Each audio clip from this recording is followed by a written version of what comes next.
Lauren Leader, co-founder and CEO of All In Together. Great to have all of you. Lauren, so 2020, we know what the president's going to say, and we know how he's going to use this. This is not a surprise to any of us who have watched him at all.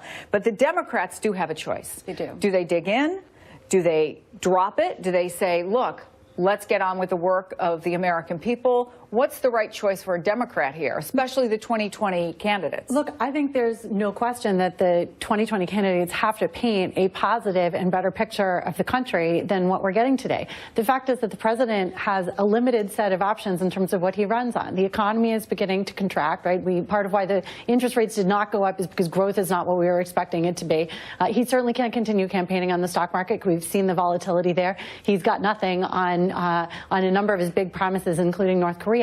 For the Democrats, the opportunity is obviously to paint this contrast, which is we have a vision for the future, Green New Deal, even if it's not exactly Green New Deal, but dealing with climate change, growing the economy, changing the economic status quo for average Americans who have not seen the kinds of benefits that were touted by the Republicans in the tax cut. So in many ways, Democrats have a huge runway here to paint an alternative picture, which is very much the Obama 2008 playbook. Obama stepped into an environment with a historically unpopular president running against Bush. He didn't have to just run constantly against Bush.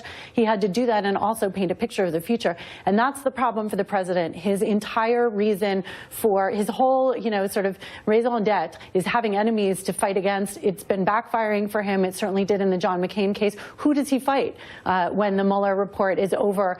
He can fight Congress all he wants, but at some point Americans start to ask, what about me? What about the future? Lauren, what I have heard from a few Democrats is that my concern as Democrats, they're saying, is that we won't let go, that we will play this too much as if this never happened. Yeah, I think that's real, and I think that's why you're going to see candidates focusing very much on their vision for the future. And in my lightning round, I'll just say this: watch for the women. Women are the majority of the electorate. They outvote men, and they have in every election since 1980. And everywhere I go, from North Dakota to Iowa to South Carolina, where I travel constantly, what I hear from women, most of whom are on the conservative end of the political spectrum, they may have voted for him in 2016, but they're so turned off by his lack of character, by his behavior overall. The more the president behaves badly in his day-to-day, the more he turns off the most critical segment of American voters, and that is women. Lauren, Rick, Jonathan, thank you all so much. We've got growing questions.